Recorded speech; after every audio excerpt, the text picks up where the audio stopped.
જૈનોના પવિત્ર તહેવાર એવા પર્વાધિરાજ પર્યુષણ મહાપર્વ ભાવભેર ઉજવાઈ રહ્યો છે ત્યારે આજે પર્યુષણ પર્વના 5મા દિવસે ભાવનગર શહેરના વિવિધ ઉપાશ્રયોમાં સાધુ ભગવંતો દ્વારા મહાવીર સ્વામીનું જન્મ વાંચન કરવામાં આવ્યું હતું। જૈનોના પવિત્ર તહેવાર એવા પર્વાધિરાજ પર્યુષણ મહાપર્વ ભાવભેર ઉજવાઈ રહ્યું છે ત્યારે આજે પર્યુષણ પર્વના 5મા દિવસે ભાવનગરના શહેરના વિવિધ ઉપાશ્રયોમાં સાધુ ભગવંતો દ્વારા મહાવીર સ્વામીનું જન્મ વાંચન કરવામાં આવ્યું હતું।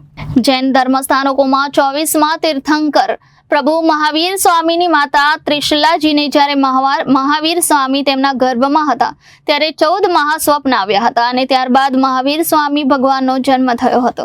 ત્યારે આજે પર્યુષણના 5મા દિવસે ભગવાન મહાવીર સ્વામીના જીવનના પ્રેરક પ્રસંગોનું વર્ણન કરવામાં આવે છે અને જન્મ વાંચન કરવામાં આવે છે। આજ રોજ પર્યુષણ મહાપર્વના 5મા દિવસે દરેક ઉપાશ્રયોમાં ભગવાન શ્રી મહાવીર સ્વામીના જન્મનું વાંચન કરવામાં આવ્યું હતું અને ભગવાન મહાવીરના ગોળિયા પાળનાનો આદેશ પણ કરવામાં આવ્યો હતો। આ પ્રસંગે જૈન દેરાસરોમાં ભગવાનની પ્રતિમાને વિશિષ્ટ આંગી કરવામાં આવી હતી। જીનાસનમાં પરમ શ્રદ્ધેય ગ્રંથનું નામ હોય તો તે કલ્પસૂત્ર ગ્રંથ છે।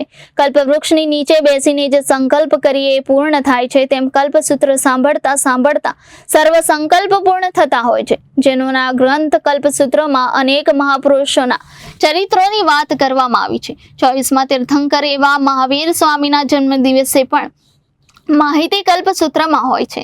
આ અવસરે જૈન સમાજના સાધુ ભગવંતો દ્વારા શ્રાવિકાઓને કલ્પસૂત્રોનું શ્રવણ કરાવવામાં આવ્યું હતું। આ પ્રસંગે બહોળી સંખ્યામાં જૈન સમાજના લોકો ઉપસ્થિત રહ્યા હતા।